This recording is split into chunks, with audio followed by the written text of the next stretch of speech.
Ladies and gentlemen, colleagues and esteemed guests from far and wide, representatives from different sectors such as education, business, politics, NGOs, press and others. I would like to welcome you to the kick-off event of the Access project. My name is Petra Riedinger, member of the Access team here in Leipzig, and today I will guide you through the program. Access, African Center for Career Enhancement and Skill Support. What lies behind this project, who and what we are, we shall explain to you today. Chers spectateurs et spectatrices des pays francophones, soyez les bienvenus à cet événement d'ouverture du projet Access. Tout l'événement sera réalisé en anglais. Dans ce cadre en ligne, il ne sera pas possible de vous fournir d'une traduction simultanée. Je voudrais tout de même vous inviter à suivre les prochaines 2 heures et vous inviter aussi de vous diriger à nos collaborateurs du projet dans vos pays respectifs. À la fin, nous serions très ravis de vous fournir de toute information que vous souhaitez avoir. Merci de votre compréhension et bonne continuation. Back to English. We had initially planned to meet in person at the end of April, but as we all know, everything has changed, not only here in Leipzig, but also for our partners across the globe. It is often said that there are no problems, only challenges. In this spirit, we have tackled this unexpected situation and sought an appropriate solution. And so do we find ourselves here today, connected worldwide, despite the enormity of challenges before us. Our kick-off event is comprised of 3 days. Today is our public day and will serve to present the goal of our project to a wider audience. The following 2 days will include activities and workshops exclusively for our Access team. That you are able to take part in this event today would not have been possible without the support of the ZMK, the Center for Media and Communication of Leipzig University. Special thanks to Mr. Meyer, Mrs. Kraul, Mr. Albrecht in the control room. Thank you for your technical support. Please permit me at this point also to address several technical informations. As you already know, this session will be recorded and shared on our website. Thus, you will have the chance to watch it again in case you should miss any part due to internet connection or other reasons. And I also would like to underline to use the chat function so we can collect your questions and answer them during Q&A. In order to use this function, you need to be registered on YouTube. You find these informations also below the information box this video. Allow me here to give you a small overview of today's schedule. First, you will hear some words of welcome, beginning by Professor Dr. Dornberger, Director of the Access Project, and Professor Dr. Thomas Lenk, Vice Rector for Development and Transfer at Leipzig University. And then we have also some words of welcome from our African partners, recorded in advance. After that, we will have 2 keynote speeches. First, by Dr. Kamal Bhattacharya, co-founder and CEO of Mojochat LLC and also professor at IUBH Berlin. Second, the keynote speech by Professor Dr. Löbler, who will speak to us on the theme of entrepreneurial employability. For health reasons, Professor Dr. Klaus Dörre will unfortunately not be able to join us today. Therefore, I'm very pleased that Professor Dr. Löbler was able to join us today at short notice. And last but not least, the general presentation of our Access project. This presentation will be done by Professor Dr. Jörg Gertl and Professor Dr. Utz Dornberger, both board members of the Access project. After each lecture and or presentation, we will forward the questions that you may write into the chat box during the presentation so that they can be answered. At the end, we will have some final remarks with the resting time. I will now hand over the virtual stage over to Professor Dr. Utz Dornberger and then to Professor Dr. Thomas Lenk for their words of welcome. Thank you.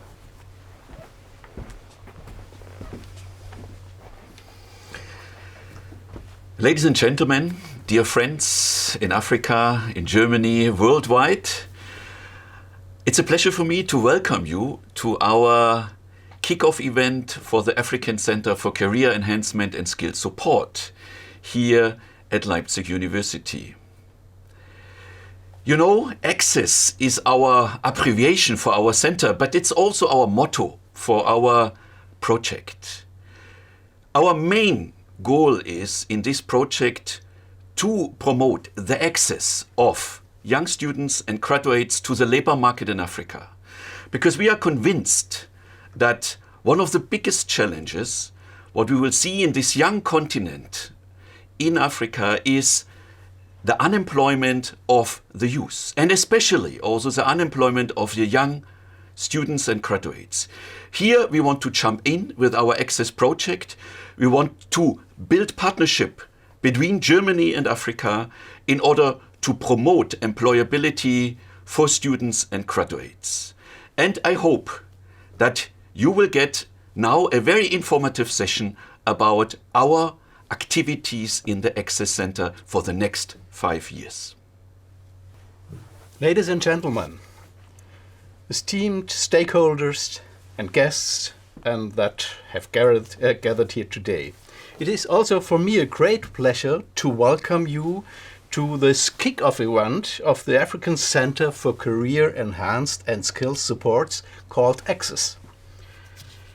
Given the unusual circumstances that have prevented us from gathering in person today, I would like to thank you for attending us in a digital way and also for being here with us from many different countries. Additionally, I would also like to thank those who set up and organized this digital platform, which we will be utilizing during the whole event. We are joined today by representatives of academia, students, partners from the private sector, and I'm especially pleased with everyone who was brought here by sole curiosity and might turn out for a future partner. That would be great for us all. As a representative of the Leipzig University, I am grateful for the opportunity to develop the African Center for Career Enhancement and Skills Support together with our 6 African partner universities in Benin, Ghana, Kenya, Nigeria, Rwanda, and Tunisia. Just like Access, we put great emphasis on international collaboration. Leipzig University can draw on a rich history of international cooperation and an equally strong tradition of innovation and leadership. With knowledge and technology transfer as a significant part of our work, Leipzig has long been a leader not only in the regional economy development, but also in creating global partnerships. Thus, we recognize that development is not something that can be achieved through academia or business alone, nor can it occur in isolation or without an understanding of global situation or without global partners. Centering the university as a nexus of collaboration between academia and private sector means to work in unison. It means to understand the nuances of complex and fast-changing global economy. It is within the context of this experienced history that Leipzig University continues to focus on collaborations across the globe. To work alongside 6 leading African universities in a common effort to understand and to tackle an issue of enormous gravity. That means that the graduate and youth unemployability should be solved. Africa's development is important for Africa. But at the same time, it is important to the entire world, and especially for Europe. We will not be able to meet the challenges of our time, from ensuring a strong global economy with high employability to facing broad problems such as migration and poverty. We won't meet these challenges without mutual insights and joint contributions. The international character of access can be a positive force towards those goals, and the Leipzig University is really excited to be a part of it. To explore and implement solutions, the input of not only minds from academia, but also from business and politics will be required. It is my deep belief that the combination of our history and experience, together with the upcoming of new and future-oriented higher educational institutions, can redirect essential parts of those developments towards newfound strengths and much-needed sustainability. Over the past decades, Africa has made impressive progress. We must acknowledge, though, that many of these gains rest on a fragile foundation.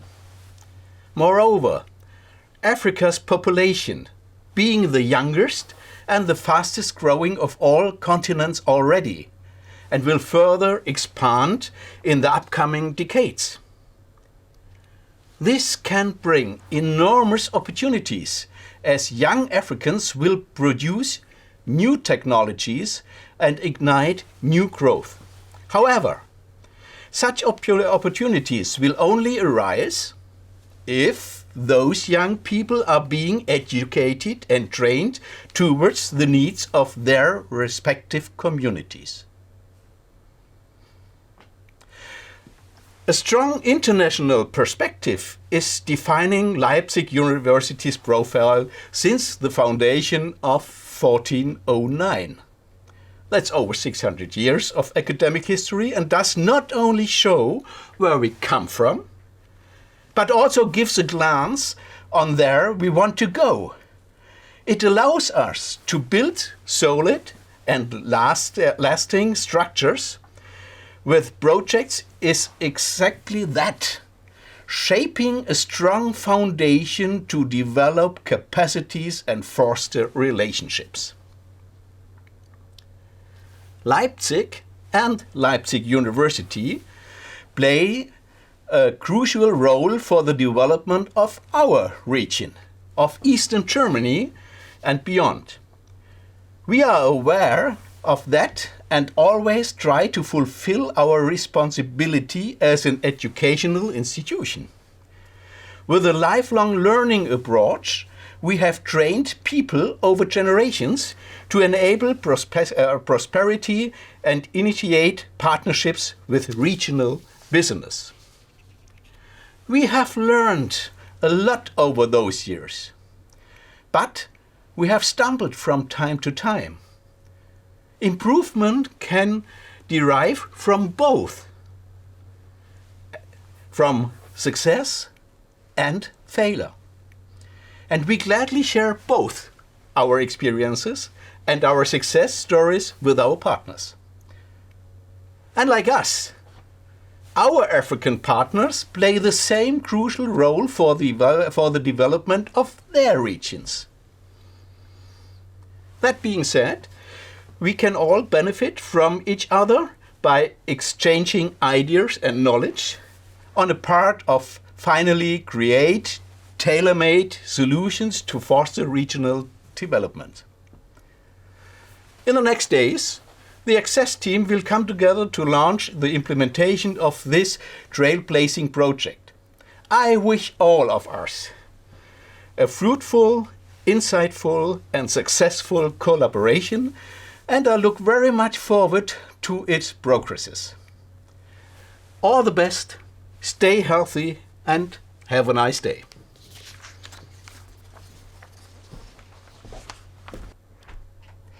Thank you both very much.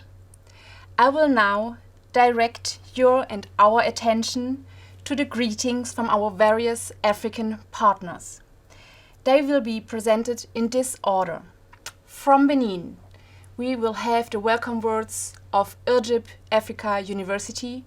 From Ghana, Kwame Nkrumah University of Science and Technology, KNUST, so much easier. From Kenya, Mount Kenya University. From Nigeria, University of Ibadan. From Rwanda, Institut d'Enseignement Supérieur, INES, of Ruhengeri. And from Tunisia, University of Tunis. Good morning, dear Pro-Rector Professor Thomas Lenk, dear Director Professor Dornberger, dear coordinators and members of the Access Project, dear auditors and distinguished political, diplomatic, academic and economic personalities, excellencies, ladies and gentlemen. I'm Virgile Ahyi, Professor PhD in Pharmaceutical Engineering Processes and President of IUBH Africa University in Benin. I'm honored to be part of the African Center for Career Enhancement and Skill Support project. We are privileged to be working with the University of Leipzig and all the other distinguished African partner universities. We see this project as a great opportunity to enhance collaboration between us and learn from each other to come out with solutions to contribute more efficiently in the development of our countries. Via the Institute of Pharmacy, the IUBH Africa University maintains a long-standing partnership with the Leipzig University, which was initiated in 2010 by Professor Karen Nieber, former head of the Institute of Pharmacy, and Professor Zachary Visieno, Vice President of our university in charge of international affairs and cooperation. More even, this fruitful partnership, an international master program in pharmacology and toxicology has been established at the IUBH Africa starting from 2012. The partnership has been continued and intensified by Dr. Sika Visieno and co-workers. Since 2015, the cooperation is further consolidated by nationally supervised PhD programs with financial support for the mobility provided by DAD and Erasmus. Finally, I would like to express my sincere appreciation to all of you who make this event and this innovative concept. Last but not least, many thanks to the generous sponsors, the German Academic Exchange Service we found from the Federal Ministry of Economic Cooperation and Development of Germany. I wish all of us a great and exciting online kickoff meeting. Thank you for your attention. I bring you warm greetings from the Kwame Nkrumah University of Science and Technology, Kumasi, Ghana. I'm excited to deliver this welcome address on behalf of the Vice Chancellor of KNUST, Professor Kwesi Obiri-Danson, and in my capacity as a Director, Office of Grants and Research. My name is R.C. Abaidoo. KNUST is a premier university of science and technology located in Kumasi, Ghana, West Africa. It has almost 60,000 students, both undergraduates and graduates, with about 20 faculty and research staff.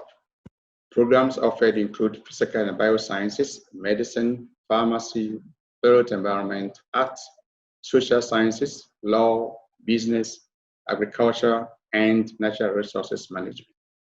It is well known for its research output and human resource development in science and technology. KNUST, as its vision and mission state, has positioned itself to advance knowledge in science and technology through creating an environment for undertaking relevant research, quality teaching, entrepreneurship training, and community engagement to improve the quality of life. As part of strategic objectives, KNUST develops and applies science and technology research and innovation in response to developmental needs of the country and the sub-region. In view of that, KNUST has adopted a strategic approach to promote collaborative relationship and strategic partnership for research and innovations. KNUST shares in the dream and the goals of the African Center for Career Enhancement and Skills Support Access, the main pillars of university business linkage, capacity building, employability research, and the ongoing African-German Entrepreneurship Academy are activities of immense interest to us. KNUST has been designated as a lead for the development of e-coaching platform, together with University of Leipzig, Germany, and roll out the various higher education institutions as a practice-oriented project. We want to assure all parties that KNUST will use its experience in the area for the benefit of all stakeholders. KNUST has indeed over the years been working towards the realization of addressing the growing number of university graduates unemployment through various schemes, including the establishment of a business incubator to support our startups development. Almost all academic departments have initiated programs towards their implementation. The Center for Business Development as a lead unit to effectively link industry with academia. Over the years, KNUST has worked with several foreign and local academic and non-academic institutions, including business and trade associations, government partners, non-governmental organizations, and civil society organizations. KNUST has successfully partnered Leipzig University in projects such as the Intelligence for Innovation and African-German Entrepreneurship Academy, all with the aim of enhancing graduate employability and SMEs capacity building. Through the African-German Entrepreneurship Academy project, for instance, a network of 18 universities has been established in Ghana, of which we can build on with Access. On the Access, we hope to promote skill development in consultation with industry by integrating job-relevant, hands-on and innovative learning approaches into a curriculum to enhance graduate employability.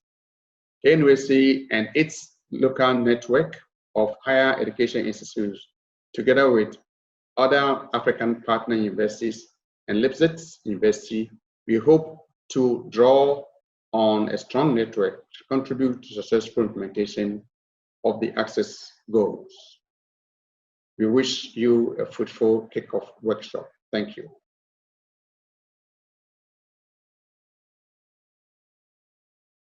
Professor Thomas Lenk, Vice Rector for Development and Transfer at Leipzig University, heads of participating African universities and their representatives, Professor Dornberger, Access Coordinator, institutional access coordinators, and other participants from Africa and Europe, representatives of the German Exchange Service and German Ministry of Development and Cooperation, other distinguished invited guests, ladies and gentlemen. I bring you greetings from Mount Kenya University. Namaste. I am Dr. Peter Gakio Kirira, Principal, College of Graduate Studies and Research. My university is a private university in Kenya with a student population of 40,000. It is a multi-campus university, the regional presence in Somaliland, Rwanda, Uganda, and Burundi. Our open distance and electronic learning program has students drawn from 26 countries in the world. Mount Kenya University has a philosophy of practical training as demonstrated in our programs, such as Graduate Enterprise Academy, that aims at supporting our graduates to develop entrepreneurial skills. We also have student training and entrepreneurial promotion that develops an entrepreneurial spirit in our students. In addition to this, we also have curriculum co-creation activities with the industry, and this is geared at producing a market-ready graduate. The university also has over the years entered into value-adding partnerships locally, within the region, and globally, so as to complement our efforts and to build synergies in the various disciplines that we engage in. We are therefore excited to partner with our colleagues from Africa and Europe in this access program with the goal of building skills of our students and faculty for career enhancement. As a university also, we are privileged to lead in the university business linkage pillar of this project. I'm indeed honored and privileged on behalf of my university to welcome you to this e-kickoff meeting. Karibuni.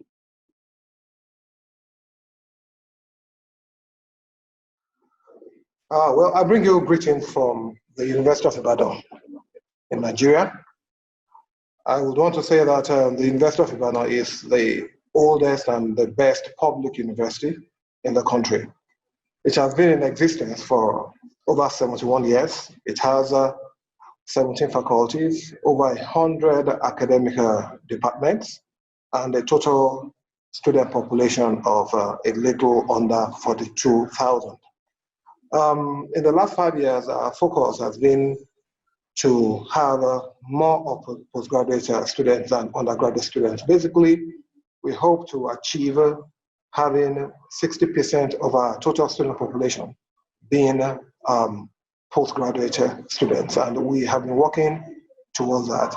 As it is now, about 50% of our full-time students are actually postgraduate students, and we hope that within a couple of years or so, we will achieve the 60% mark that we have set for ourselves.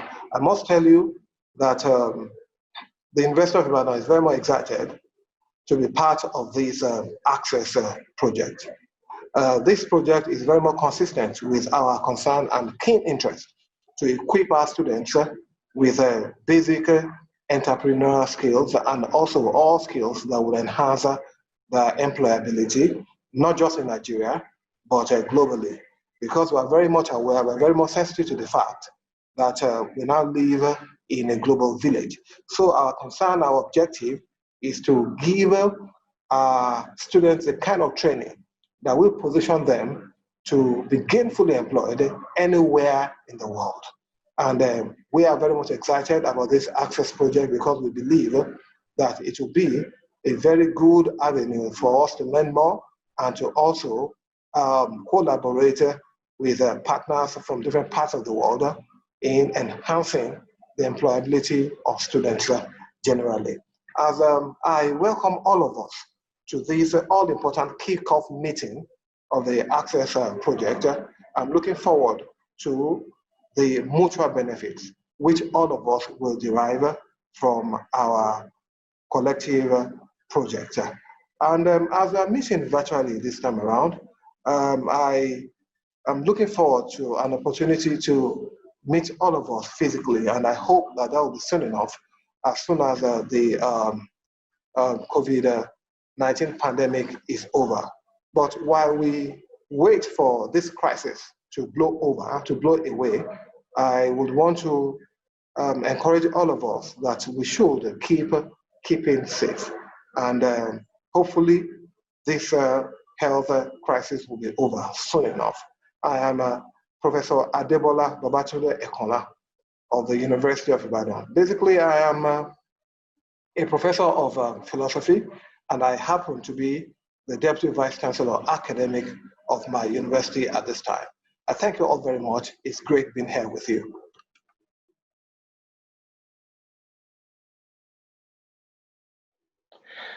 Dear Professor Dr. Thomas Lenk, Vice Rector for Development and Knowledge Transfer, University of Leipzig, dear heads of African partner universities, dear Access Coordinator Professor Dornberger, dear representative of the German Ministry of Development and Cooperation, dear representatives of the German Academic Exchange Service, dear participants to the kickoff meeting of Access Project. I am Father Dr. Fabien Hagenimana, the Vice Chancellor of INES-Ruhengeri. I'm a lecturer of philosophy and professional ethics. It is my pleasure to be with you at the beginning of this kickoff meeting, and my hope is that COVID-19 left you healthy. INES-Ruhengeri is relatively a young university that was created in 2003 as part of the effort of the country to rise from the ashes after the genocide and wars of the end of the last century. Though young and small, INES-Ruhengeri is known for being dynamic and proactive with ambitions to respond to developmental needs locally and regionally.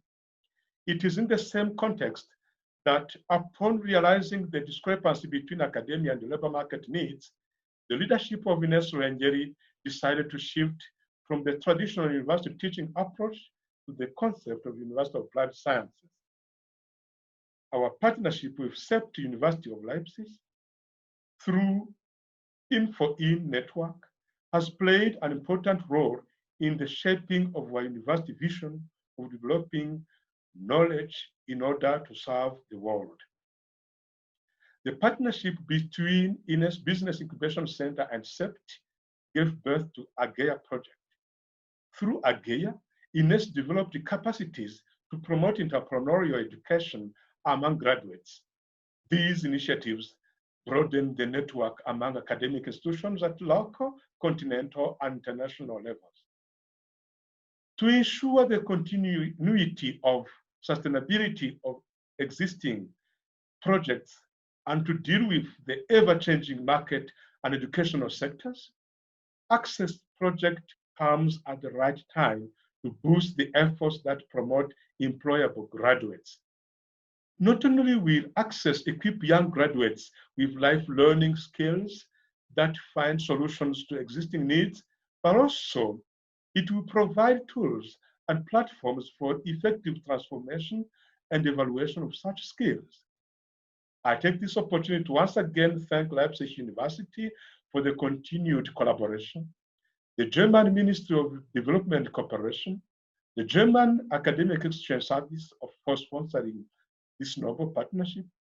Thanks also to partner African universities for committing to participate to the project, mostly for the South-to-South partnership that will develop through Access Project. I wish you all the best and fruitful deliberations.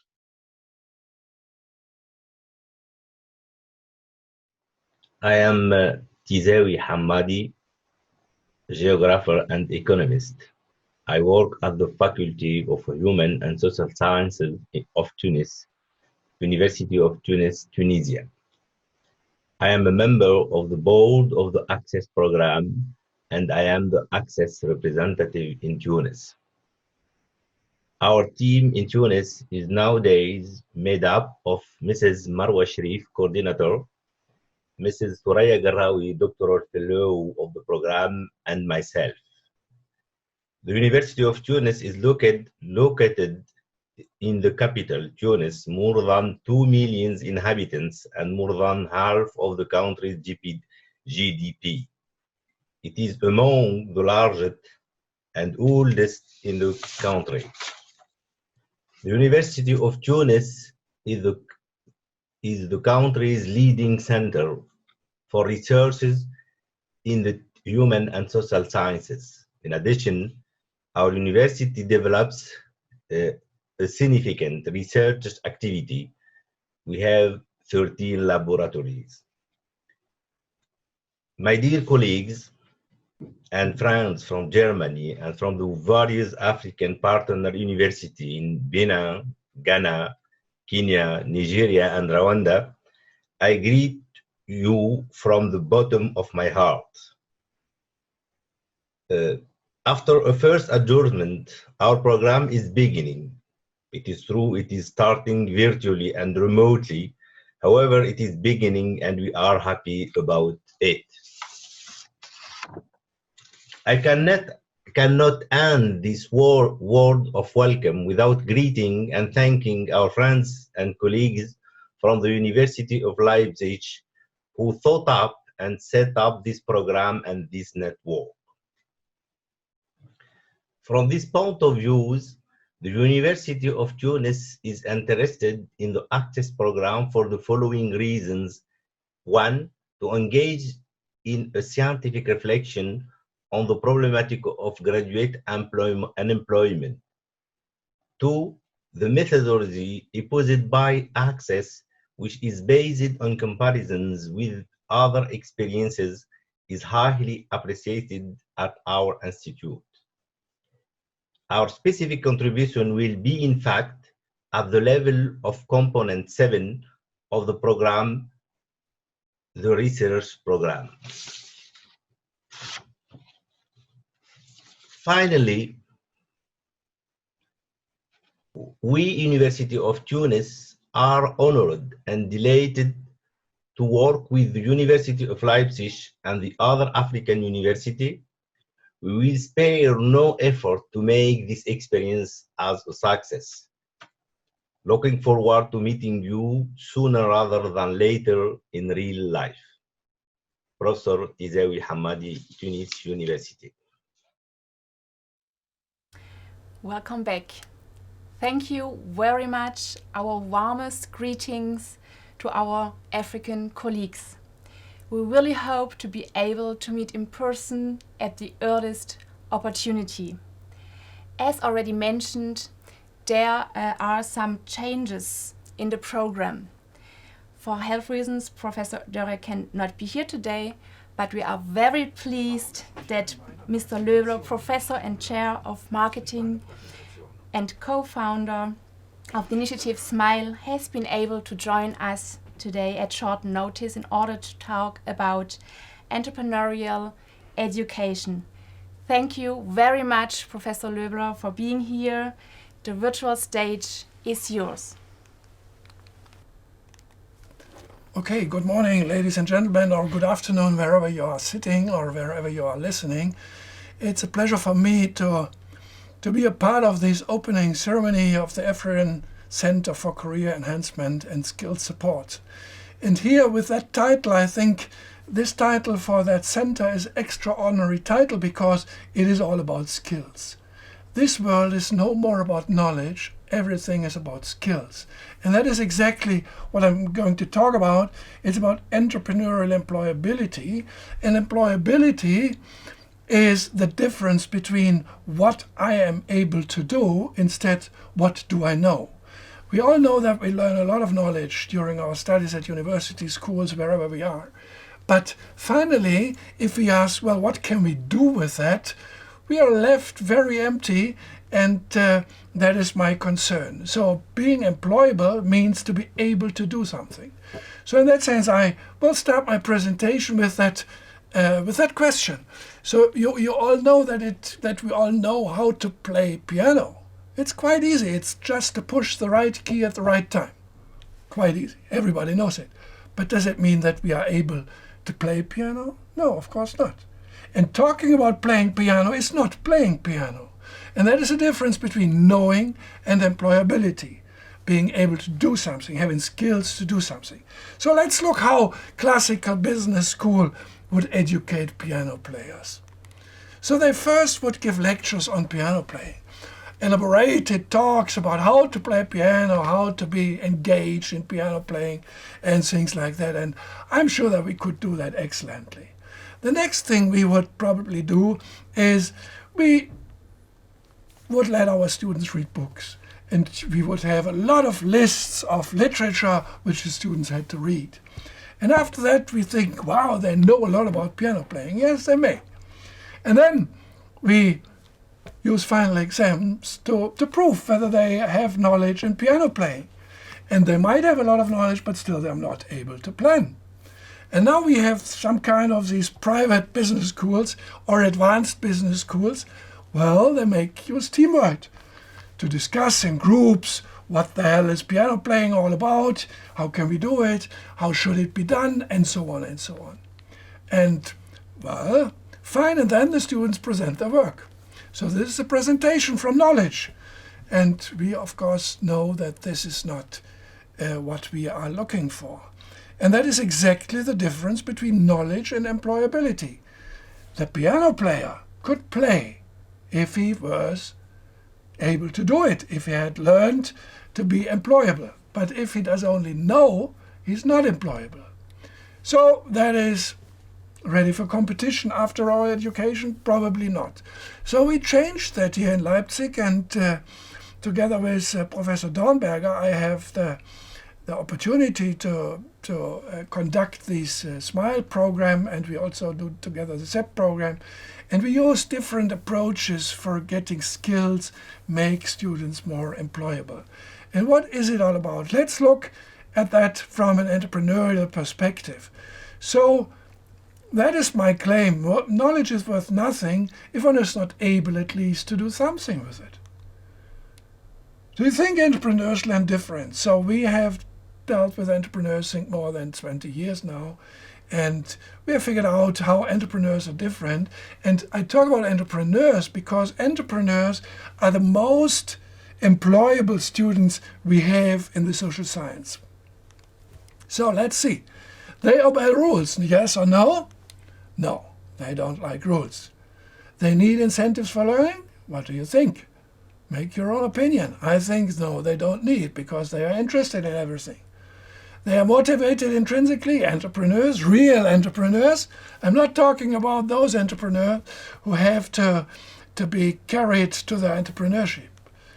Yes, they are motivated intrinsically. They like to be guided. What do you think? No, they don't like to be guided. They depend on authorities, real entrepreneurs. Think on Musk, think on all these great entrepreneurs you have in the States, in Germany, wherever you are. They don't depend on authorities. They like to do what they want. If they know what they want, that is a challenge. You can do what you want, but you cannot want what you want. That is Schopenhauer. I just like to cite him here because it's really interesting. So yes, they like to do what they want if they know what they want. And they like to be taught by teachers. What do you think? Yes? I figured out that entrepreneurs love to learn, but they hate to be taught. And they have an internal locus of control. They are guided by themselves from inner directions. Yes, of course. And the final one is they find their own challenges. And there are enough out there, and I think we can also, yes. So this is a profile of how entrepreneurs learn and how I think learning is more dedicated to employability than just to knowledge. So let's look a little bit more closely to that. So we have that one profile and we have that other profile. And the interesting thing is that we find these kind of profiles in different species. So I'm a biologist, a hobby biologist, so to say, and my brother is a serious biologist, and so I'm very much involved in biology. And what I figured out with these two profiles is really amazing. We have two animals we all know, and these animals are, one is cats and the other is dogs. Think about it for a moment, how cats and dogs differ. And I give you a diary of cats and dogs. So this is a diary of a dog. A dog likes nearly everything. A dog does everything you want. If you say him not to do something, it doesn't do anything. So the dog is not intrinsically motivated. The dog is motivated by you. And that is the role of a dog. So there is an old movie where I think Nick Nolte said, if you need a friend, buy a dog. So that's a very nice one. And the other thing is the cat. Look at the diary of a cat. So my captivity, a cat sees itself in being captured by humans. And that is interesting. That is the entrepreneurial approach of a cat. I almost succeeded, so I might try this again from the top of the stairs to get rid of my owner, to be free. And the things, not working according to plan, and they figure it out, why it did not work according. Must learn what this is and how to use it to my advantage. So you see the difference between the CAT, and I call the capability and the employability learning approach the CAT approach, the CAT learning approach instead of the dog learning approach. And we all know the dog learning approach. And be serious, the dog learning approach, if you are a student, it's more or less boring. But if you can try things out, if you can really make your own experiences by exercising things, it is more CAT learning and it's much more interesting. And we know from neuroscience that fun is the most important learning driver instead of fear. Fear is never a good learning driver, but fun is. So if we have fun with students, they learn much more than if they have fear. So that is, dogs like to be taught and cats like to learn. This is a little bit of what I wanted to talk about. So the classical teaching approach, and we tested it. So we tried to test these CAT learning approach, I call it now, from now on, CAT learning approach, against all the other methods you typically use. So what did we try? Behind that is a constructivist, not a radical constructivist perspective, but a social constructivist perspective. And the learning environment to be compared now are these 5. So that is our CAT learning, that's the first one. Classical lecture, exercise seminar, and practitioners lecture. We often say, well, invite practitioners, that is better than if you give the lecture. Yes, it is, but it's not as good as CAT learning. So let's look at that. Learning process. So that is what we investigated in the comparison. So that are the criteria which we compared for these 5 different learning approaches. And the outcome is like that. Look at the criteria above, and that are German school gradings from 1 to 6, where 1 is the best and 6 is the worst. And as you can see, well, that was my lecture. It's not a boring lecture, it's my lecture. And I would say, well, it was not too bad. But compared to all the other things, lecture is not where we really learn. Exercises are better, and even the practitioner is not bad compared to seminars. But if you look to the entrepreneurship approach, to the CAT learning, it outperforms all the other styles. And that is not only true for these criteria, it's also true for the other criteria. Here the practitioner is near off to the entrepreneurship, to the CAT learning approach. So we tested that, and the CAT learning is the best way to teach or to learn entrepreneurship, to learn employability. And I published that in an article in 2006, and it had been highly cited. And of course, if you like to have that article, you can get it. Send me an email and you will have that article. And somewhere, yeah. Don't treat cats like dogs. Thank you very much for your attention. Thank you very much, Mr. Löbler, Professor and Chair of Marketing at Leipzig University. Thank you for your time and your insights.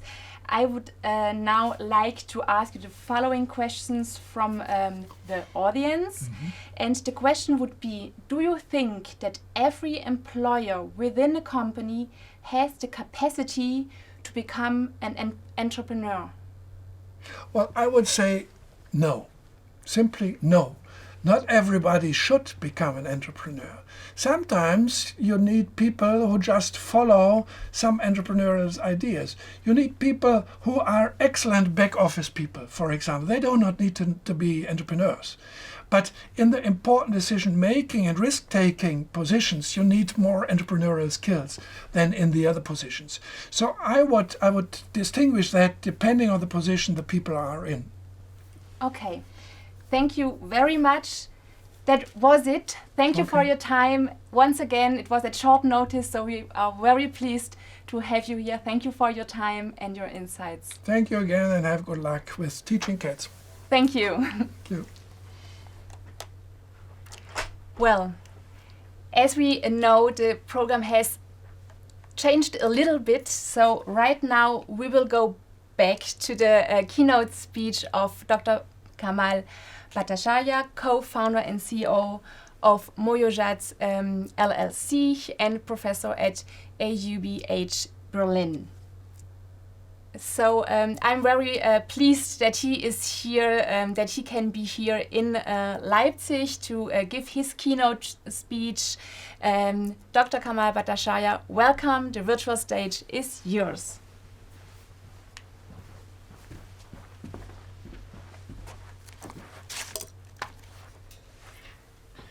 Thank you very much, and thank you for the invitation. It's a pleasure to be here for a variety of reasons. I care a lot about this topic.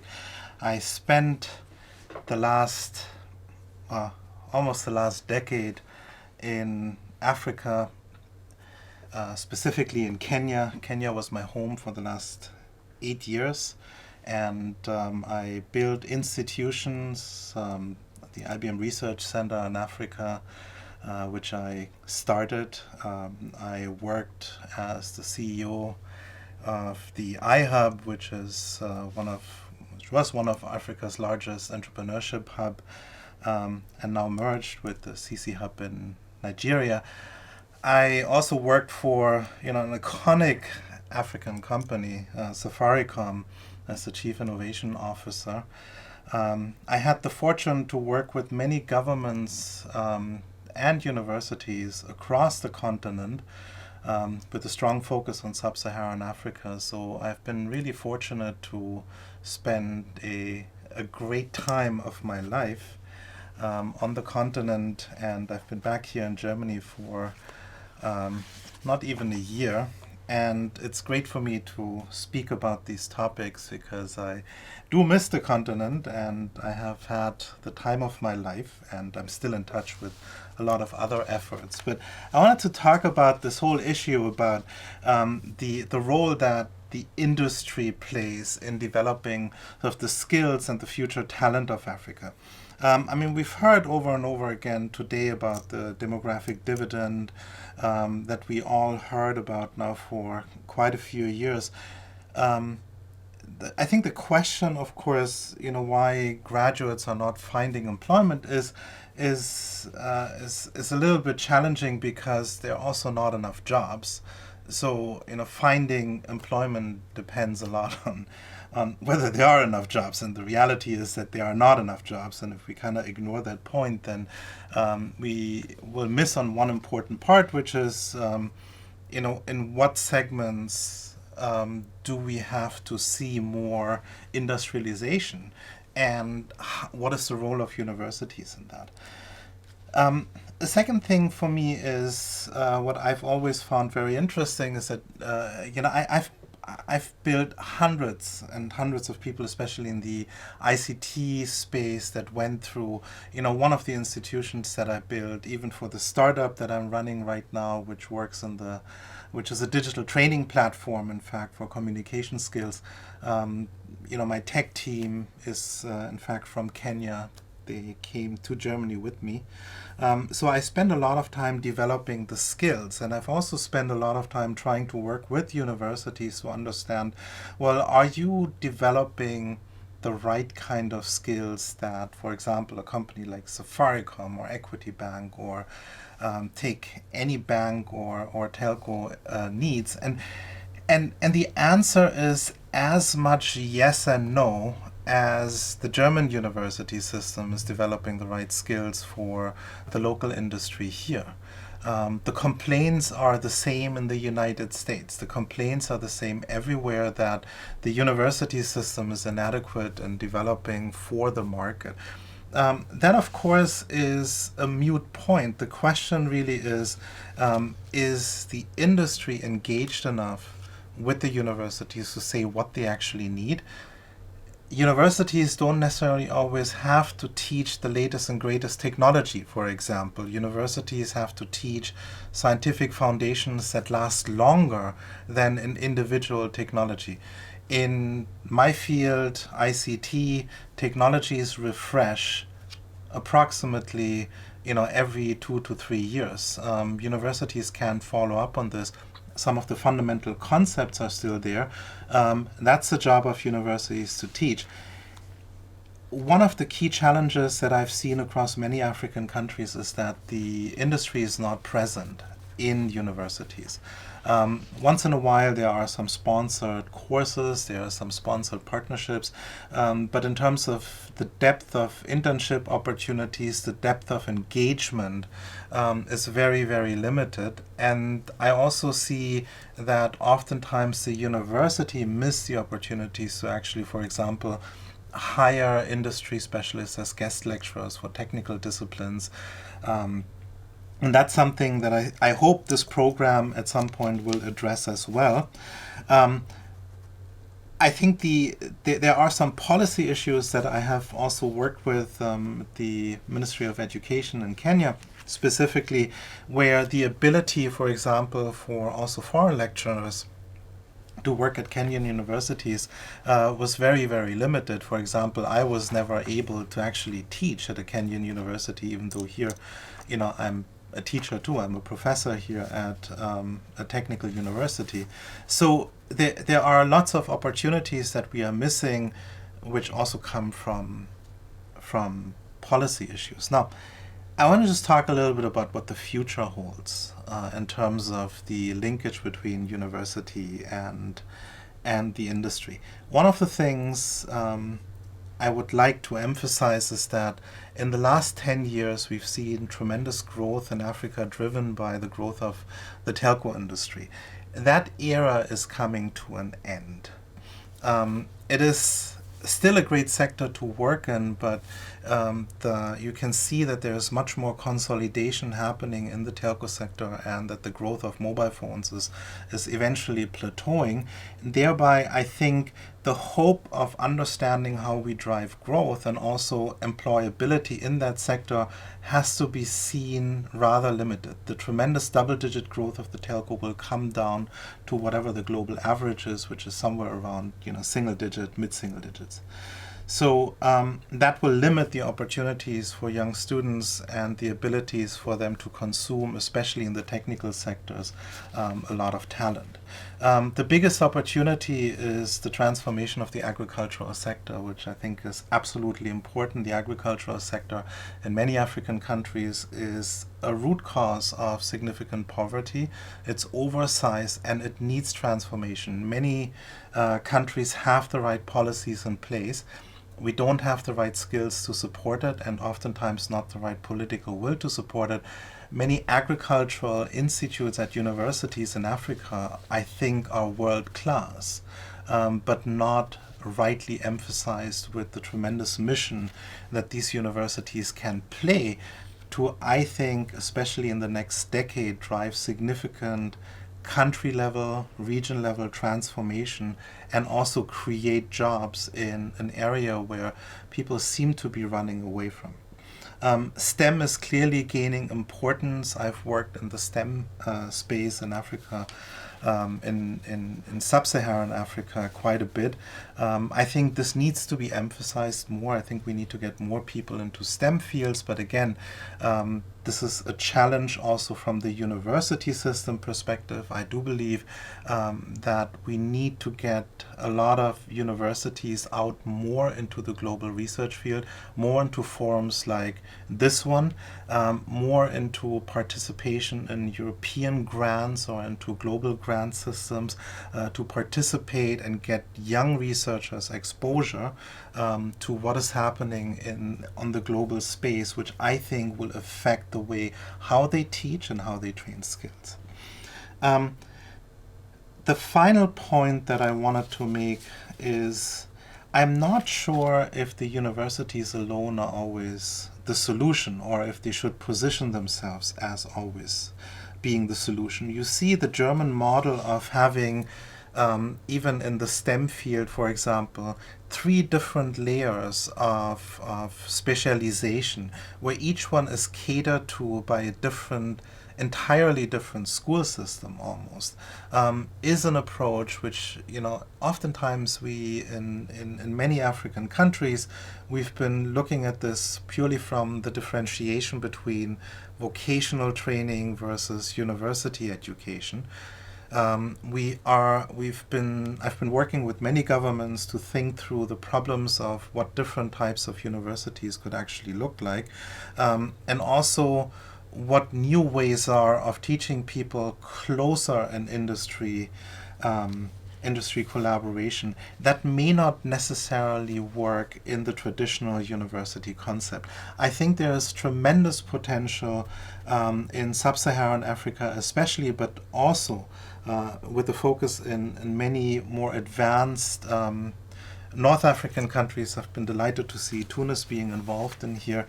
I think that we see globally a trend that we think we can pick up people in extended programs already out of high school and bring them into employment. There are new models developing, especially in the ICT sector, also now moving towards several other sectors. We have a tremendous opportunity in Africa to innovate in the way how we want to do things, not just to copy how other things have been done, but to innovate in more dramatic ways and also get the policymakers together to make sure that these linkages can be established and new ways of educating, where again the universities may not necessarily always be the best partners to do this. The COVID situation has taught us that online is bringing us tremendous opportunities that we haven't even thought about.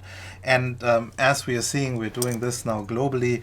I haven't taught a single class this semester physically, and I think it's working. I think this is going to bring out global collaboration opportunities that will drive a different kind of skills transfer, but also drive different kinds of global work. We have seen this in the ICT sector already. We see that African developers, software developers, for example, are in demand everywhere in the world, and they don't have to leave their countries.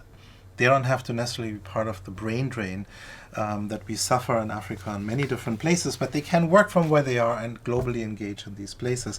I think these are new opportunities where, I'm calling you guys, especially in part of this program, to innovate. Especially to my friends from the continent, make sure you find solutions that are original in the context that you bring, because I know that all the countries that are here, take Rwanda and Kenya and Nigeria. I've spent a lot of time with Nigerian universities in my past.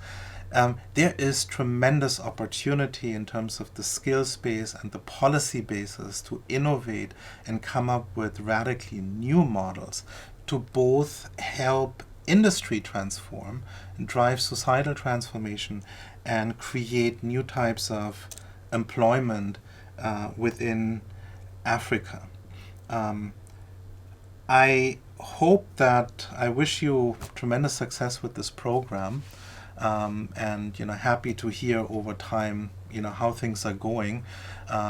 Push the industry to participate. Without the industry, this agenda cannot be achieved. The industry loves to hide and complain.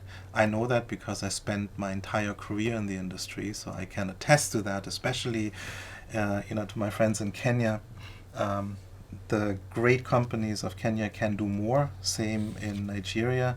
This is not a government policy issue. This is the reticence of the African industry to invest more into the future growth of the nations. They need to be held accountable for. I was always an advocate for this, but I think these kinds of programs here can be used to accelerate that trend. And with this, I thank you very much for giving me the opportunity here to speak with you.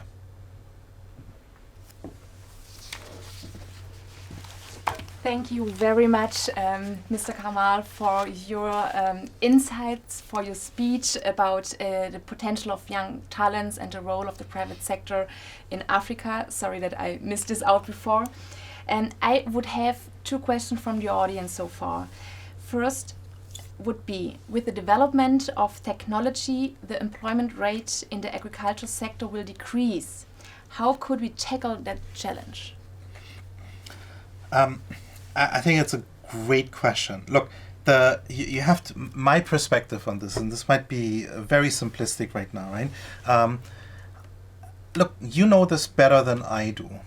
A significant part of development in the agricultural sector in Africa, and also the reticence of governments not to engage fully and drive this through political will, has to do with the fact that there are a lot of donor organizations, a lot of DFIs involved that drive towards supporting smallhold and sustenance farming.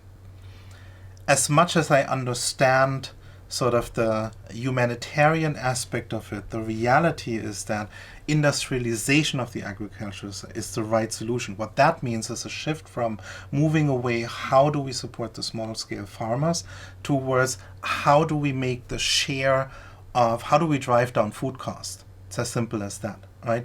How do we be more self-sustaining as nations, and how do we drive down the percentage that food costs take in the wallet of a citizen, the wallet of a consumer? So when you take that as a larger context, then using technology will help you to conglomeratize, to create a larger industrial segment. But in the short term, there are many challenges that are adjacent to this. See, we can use technology today to monitor water levels on farms. There are many things that I had even started many years ago. That's not going to help me if the water supply and the distribution of it is not focused and fixed. So that doesn't have necessarily to do anything with agriculture. Water distribution is a problem that exists beyond agriculture, but it's essential to agriculture. Financing, why not shift financing for small-scale farmers towards financing for larger-scale water supply, larger-scale distribution of water. There are so many opportunities in this, which I don't think, yes, if you just look at technology itself and you see how it's reducing specific tasks, I agree. But by doing this, you're actually opening the aperture and you're creating new jobs at the same time. So the next decade, I think, and this will be extremely critical. Thank you very much. Another question, if you may allow. Sure. Besides policy, which other options should be explored in promoting collaboration between industry and higher institution of learning in promoting graduate employability? Yeah, that's also a great question. See, I think there needs to be a better dialogue between the university and the private sector. My honest observation is that we've been, in many countries that have been observing this, we're getting off the wrong foot. And what I mean with this is that I cannot tell you how many conversations I had with universities when I was working, for example, for IBM or even Safaricom, where the discussion was always around funding. You start talking about funding before you start talking about what can we do together programmatically, right? Let's talk about the most important issue first, which is student success. How do we ensure that your students are successful and thereby also become, let me focus just on good employees. As we heard in the previous lecture, entrepreneurship is a different beast altogether. But if I just look at creating good employees, which is the majority of your job at universities, let's have that discourse with industry on saying, we are interested in student success. You are interested in us producing employable, engaged employees. What do we have to do? Start with a small program. I'm pretty sure that funding will come. I've had too many discussions where I disengaged being on the industry side because the first thing was, we need to talk about how we finance, but what, right? Focus on student success. That's your mission. Your mission is to create successful students. Your mission from an employer perspective is to create the best future engaged employees. And that, I think, goes beyond whatever the policy level decisions are that will then help you to implement the right kind of programs. Thank you very much. Well, due to the timeline, I would say we stop here, but if you are okay with it, I would offer to put you in contact with these people who would still have further questions for you. Absolutely. Great. My pleasure. Thank you very much for Thank your you. time and your insights. Sure thing. Thanks.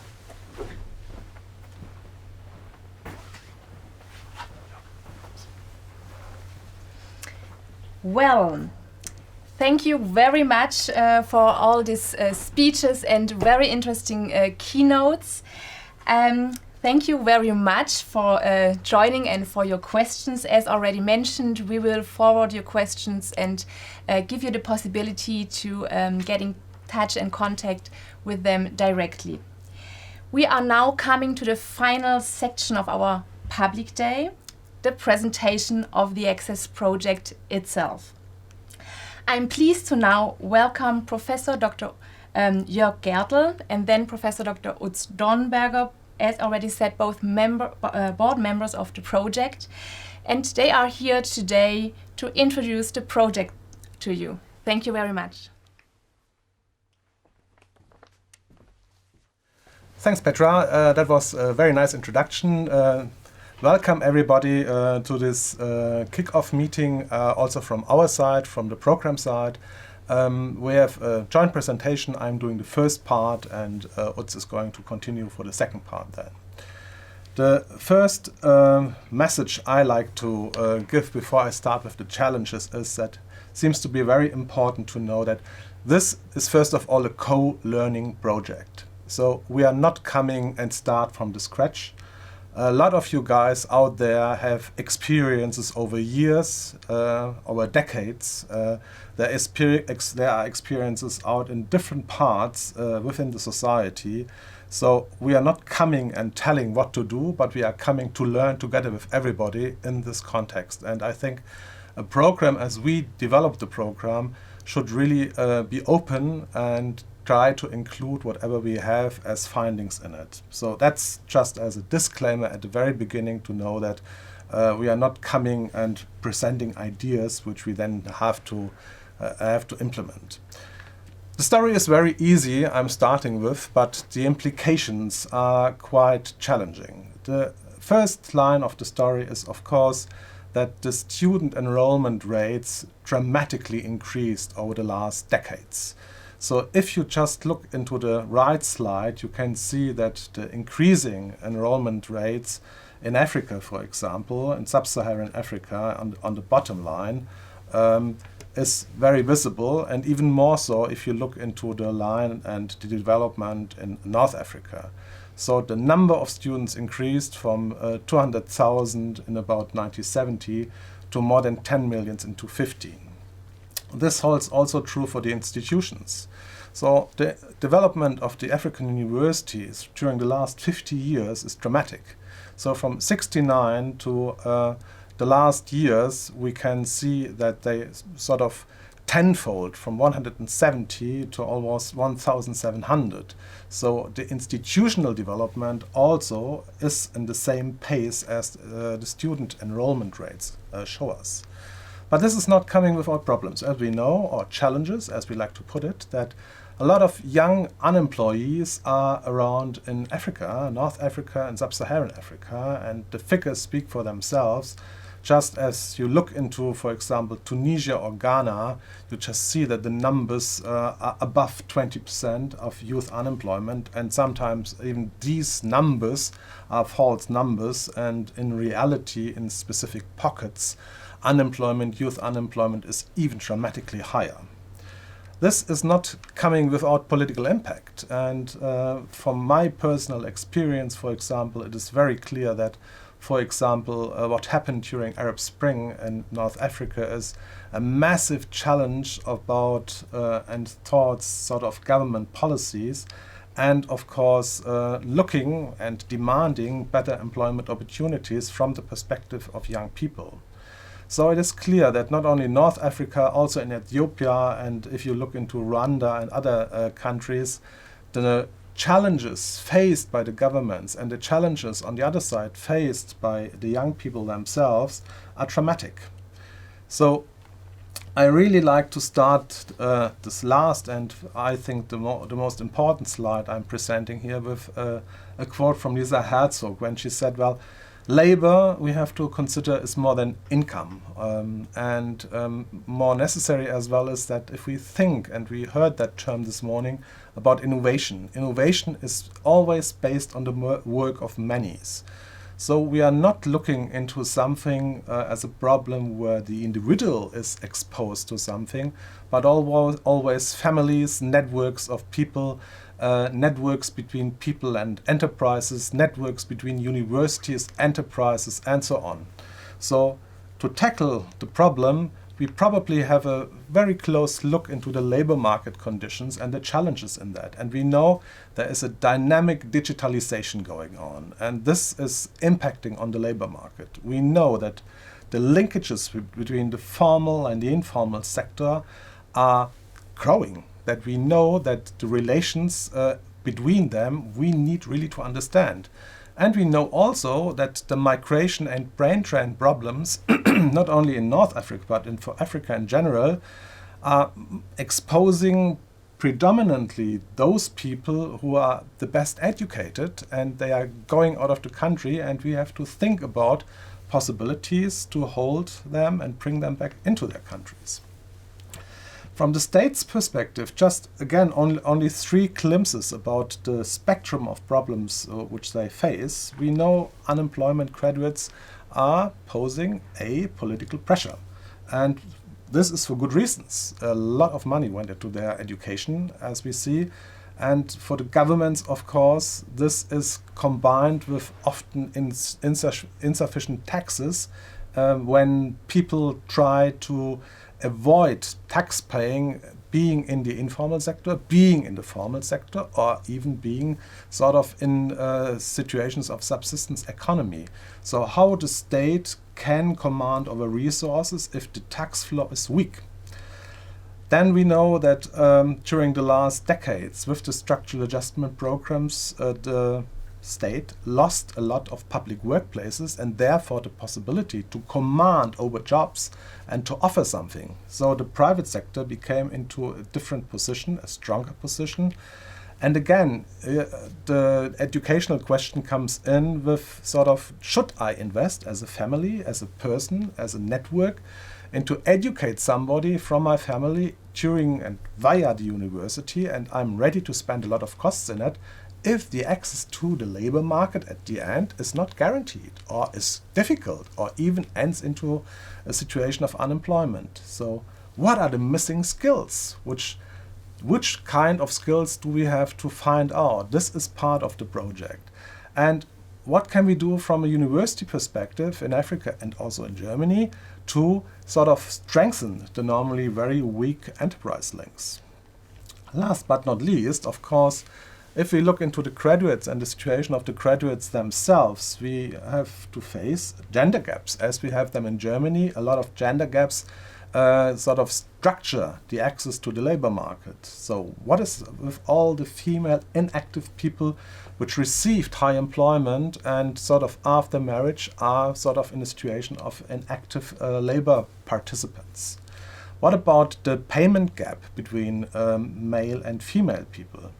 And having had a lot of discussion with young people in sort of situation of looking for employment, I said, well, we have only very limited choices. So the job choices, so what is in the labor market, so what is the supply side offering, that's from sort of situation to situation very limited. And of course, a lot of people are right when they say, well, the recruitment strategies from the side of the enterprises are often non-transparent. I don't know what kind of skills, what kind of sort of networks do I have to mobilize to even have access to that. And I think this opens up the spectrum of challenges, and I'm happy to invite my friend and colleague Utz to now continue to introduce us to our program. Thanks a lot.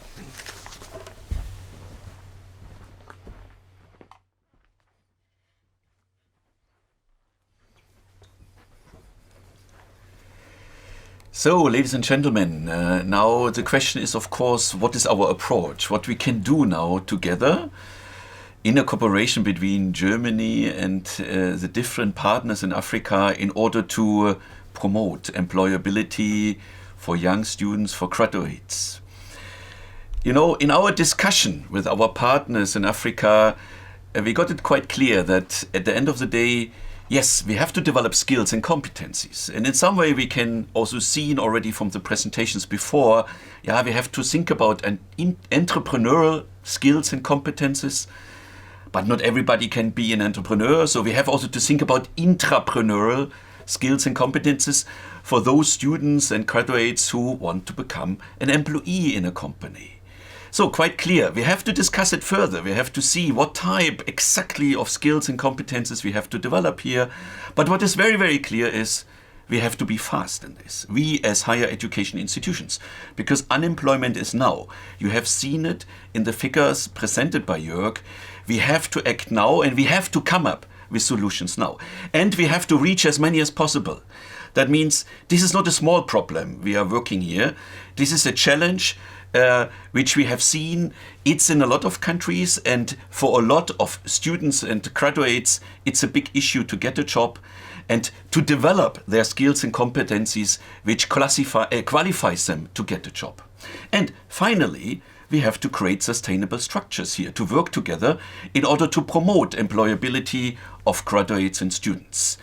So, in order to consider these aspects, we created together a concept for our African Center for Career Enhancement and Skills Support. And in this center, we want to focus on, as you can see here, 4 pillars. These 4 pillars have on one side the focus, and let me start with this, in research. Of course, we are in universities, we are in higher education institutions, and we should also invest in research together here. Because we see it already from the talks before, there are still a lot of open questions which we have to answer. So what type of competences and skills we have to develop among our students and graduates? How we can develop this? What is the role of the teachers, of the professors in this process? How we can create structures here with the industry, for example, to promote such type of competencies, and so on and so on. So research is necessary, joint research is necessary, and here we have to work on together. A second pillar is on capacity building. And here I want to emphasize capacity building with a focus on the teachers and the professors, not so much on the students. Because if we really want to create impact in the university in terms of employability promotion, we have to work with our teachers and lecturers to help them to develop the skills and competencies in order to support their students to develop the necessary skills and competencies for get employed. So we have to invest in our own resources, in our own human resources at higher education institutions in order to make it happen that we can foster employability. A third pillar, as you can see here, and you have seen it also in the presentation of Kamal, is that we have to work not alone. We have to work together with the industry, of course, with the private sector, with the service sector. University business linkages are important because when we want to promote really employability, then we have to first understand what is the demand from the industry, what is the demand from the service sector, what is the demand from the agriculture sector in terms of skills and competencies of our students and graduates. So we have to understand this demand, but then we also have to work together with them in order to enrich our teaching activities with this practical orientation from the private sector in order to bring in all these necessary elements which allows us to foster employability. So this cooperation with the private sector is of high importance. And then we have a fourth pillar. The fourth pillar, in fact, is our oldest pillar because we started with this African German Entrepreneurship Academy already 5 years ago. We started already with some smaller projects with different universities in Africa to say, let's discuss together how we can promote entrepreneurship as universities. And we did it in a process that we said, yes, we want to learn from each other here. It's not just that we tell you, as Jörg said, no, we tell you from the north how to do it. No, we want to see also what you are doing, because we have seen in Africa a lot of university also invested in these entrepreneurship promotion activities. So this pillar is already existing for a longer time, and we want to integrate it now in our Access project. As you already know, we do it in a partnership of 7 universities with our 6 partners from Africa. We call them the Angel Universities because, as you can see in this slide, we have also the idea that we want to reach more universities besides these 6 partner universities with our activities. This is important. As I said, we have to reach more and more and more people. And so the idea is that our Angel Universities also become very active in transferring their expertise to other universities, higher education institutions, in their countries. So this South-South knowledge transfer is one important element of our activities in Access. In this slide, which looks a little bit complicated, but it shows you what we want to do together here. It shows you the project outputs which we want to reach and the outcomes we want to reach also. Let me start from the top. Of course, we are starting now. We have 5 years now to work together in order to develop Access.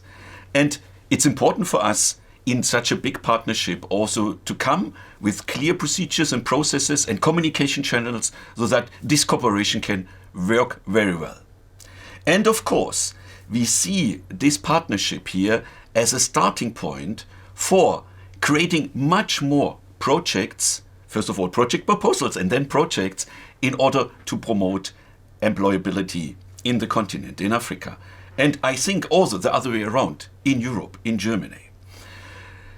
Second point is, as you could see from our pillars, is research. Yes, of course, we want to establish a joint employability research program. We think that there is still a lot to do for us researchers to understand how we can promote employability, how we can understand what is employability, and how we can also create these sustainable structures to foster employability. And for this, we started already to set up a joint PhD program. We already selected the first 7 PhD students, hopefully soon can come to Leipzig, as long as Corona will allow us, in order to start with us in working in their research projects and creating their PhD activities. We want also, as a final outcome of these research activities, create a handbook for employability research. I think that is something which can be of great use for a lot of other researchers around the world, not only in Africa, when it comes to this topic of employability. Then we have a third, let's say, group of outputs where I would say it's a focus on our tangible outputs. Yes, we want to develop together a skills development toolkit. We want to create a platform, an educational platform where we can exchange our experiences, our best practices in terms of skills development, in terms of educational methods, concepts, and so on. Here we want to include also this e-coaching and e-teaching aspects. We all know, and Corona forced us this now, that we can use the digital channels in order to do education. We learned this in the recent months, and I think we can use it further. But we have also a challenge. It's relatively easy to teach 100 students when you just do an online lecture. But when you want to do project with these students, when you want to include the demand, for example, in terms of projects from the private sector and let the students work on real cases, on real problems from the private sector, then we have to organize groups and we have to split 100 students in maybe 20 groups, and how we can manage this as a lecture with a limited time we have. So we need also to understand how we can use digital tools here in order to promote these coaching activities, what we have to do as a teacher when it comes to practice-oriented projects which we want to implement with our students. Then, of course, we think also an outcome from our research activities in Access could be an employability promotion assessment tool. What does it mean? It means that we want to provide to universities a self-assessment tool in order to understand their strengths and their weaknesses in employability promotion at their university and their higher education institution. And then competence development is important. All of you understand it. We are 7 partners at the moment together, yeah. But we want to include more local universities. As you can see here, 30 more local universities, so more or less 5 universities from each partner country in Africa we want to include in this project, and we want to foster this South-South knowledge transfer, which I already mentioned before. And we want to create new initiatives for the universities in terms of promoting university business linkages, yeah, working together with the private sector in order to set up new educational programs, new interfaces where one can work together to bring in practical problems, not coming from the private sector, included in our teaching in order to let our students work on real cases and not just on textbook cases, as we normally in a lot of cases do.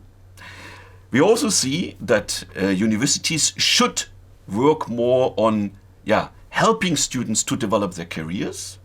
So career services is here an important element.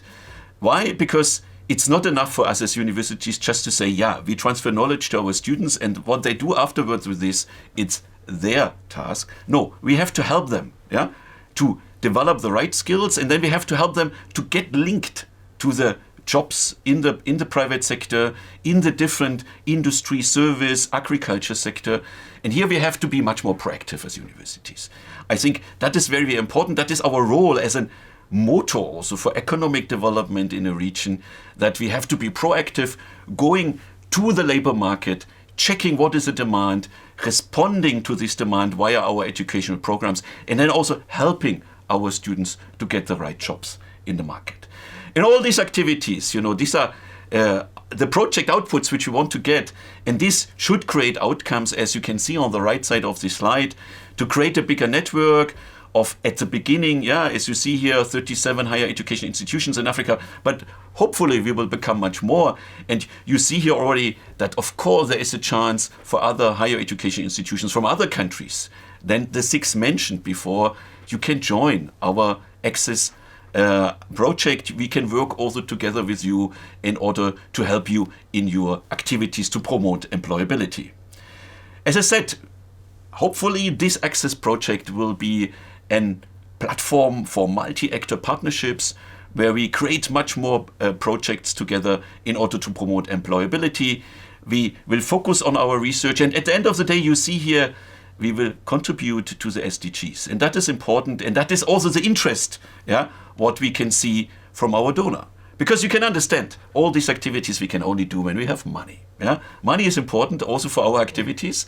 And thanks to the German Academic Exchange Service, the DED, and our Ministry of Economic Cooperation and Development, we could obtain and support from the so-called EXCEED program. You see here the name. EXCEED stands for Excellence Centers for Exchange and Development.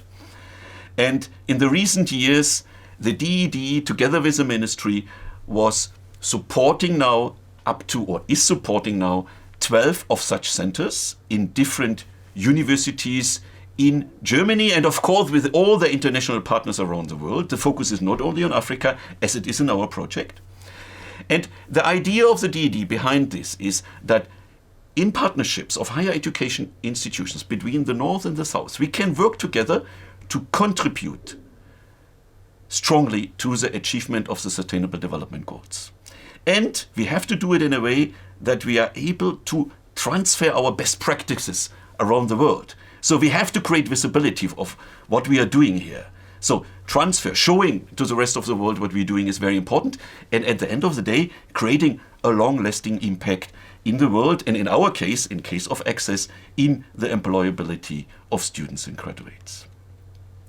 We do it, besides with these partners from German Academic Exchange Service and our ministry here for Economic Cooperation and Development, we do this project, or we implement this project also together with other partners. Let me first of all highlight our partners from the private sector. We have seen it in the speech from Kamal. It's very, very important that this type of project cannot be just a project between higher education institutions. We have to be proactive to go to the private sector and to work with them together. That's why you see here from the different countries all the private sector institutions which are right at the beginning our partners, so that we can work together in implementing this project. What is also important for us is to incorporate the expertise from the German Development Corporation into this project.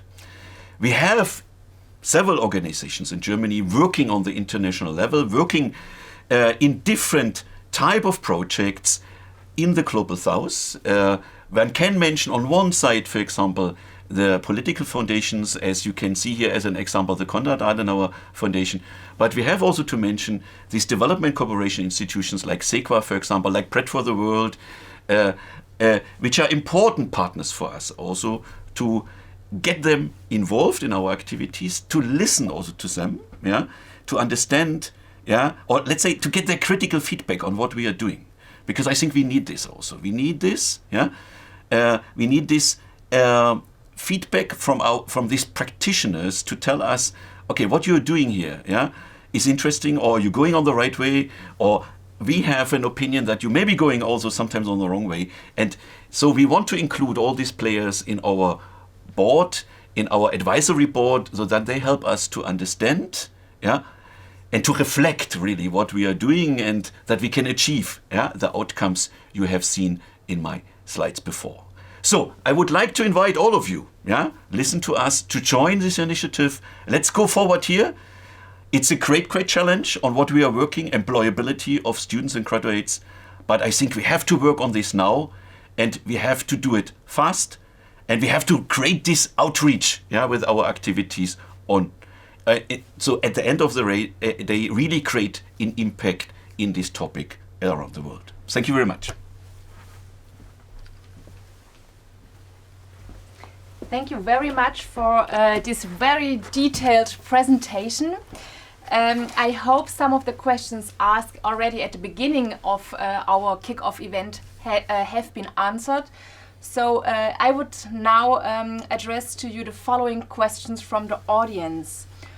First question: some graduates already have great innovative ideas. However, already mentioned, funding is the biggest challenge often. How is Access planning to address the funding challenge in these cases? Of course, that is a big topic. Yeah, you know, I'm running here in Leipzig together with Helge Löbler this entrepreneurship initiative, which is called SMILE, Self-Management Initiative Leipzig. And in this initiative, we see how important is it to have funding to help the students really to implement their sometimes very, very, very good business ideas. And it's not easy. Here in Germany, we have a lot of resources from the government in order to do this. But you have much less resources, of course, in Africa for this. So I think one important point is, and that I mentioned in my slides before, we should create more partnerships here together in order to obtain such type of fundings from different donors. There exist a lot of donors around the world which we can use. You can think in the European Union, you can think in development cooperation, and not only in the German development cooperation. Yeah, we have other partners from Europe, from United States, from Asia, and so on. So we have to be more proactive as universities to create the proposals and to go to visit these players and to present them our ideas in order to obtain these fundings.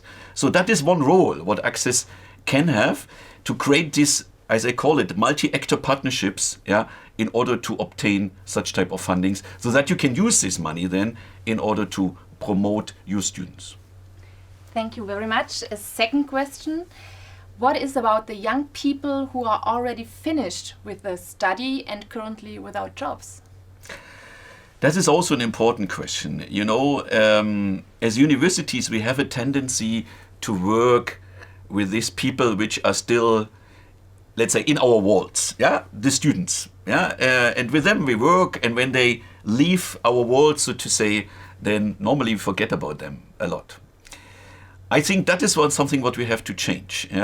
We started here in Leipzig to change this already when it comes to entrepreneurship, where we said, okay, even alumni, even when they are 10 years away from the university, they can come back to us and we can help them to support them in, their entrepreneurial activities. We have to create more such type of structures where we allow our alumni to come back to us, to join our programs in order to help them to get access to the labor market. Because not everybody can become an entrepreneur, as I already said. So we have also to think in other programs where we work with those people who just want to get a job and they could not get it up to now. So be more open to work with our alumni is here a keyword. Thank you. And the last question, again, due to the timeline that has been fixed, given the varied socio-economic and political realities in each African country, what strategy do you intend to adopt to reduce the gap between education and unemployability in these different countries? Wow, that is a not so easy question, I would say, because I think first of all, we have to understand the different settings in the countries. That's why we do research. That's why we have PhD students and postdocs coming from different countries in our joint research program in order to discuss and to understand together what are the differences between country and country.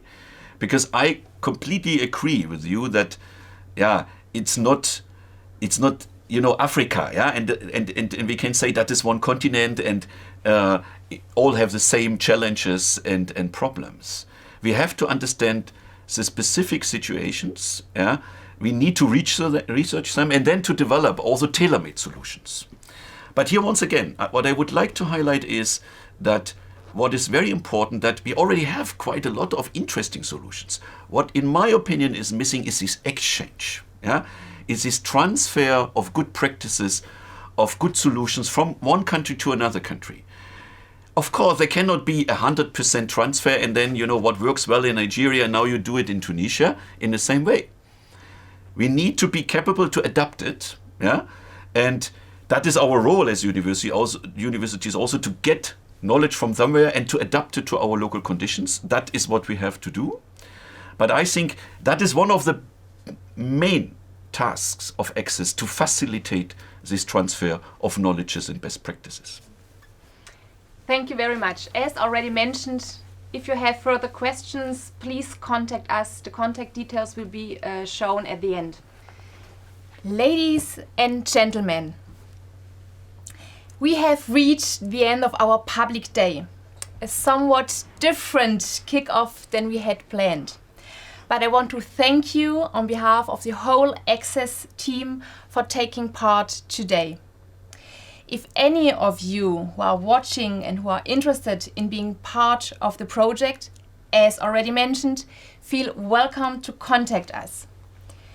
Our contact information should now appear on your screen. And now I would like to finally thank all those who participated in this day and who helped to realize it in this format.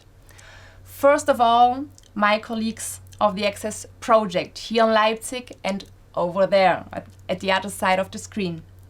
Here in Leipzig, I would like to thank especially Raoul Jochum and Marcel Liebig, who are right now behind the stage and dealing with all the technical aspects. At this point, I would also thank again the ZMK, so Mr. Meyer, Mrs. Raoul and Mr. Albrecht for the support of streaming this event. Thanks a lot also to our speakers, to each of them, for their support, for their time and very interesting insights. And of course, I would like to thank you, all of you, for following this event online, for your support right now and in the future. We all hope to see you soon in person, to meet and to exchange directly. I would say the Access project has now officially started and we are all looking forward to the next 5 years. Thank you very much. My warmest and our warmest greetings through the screen.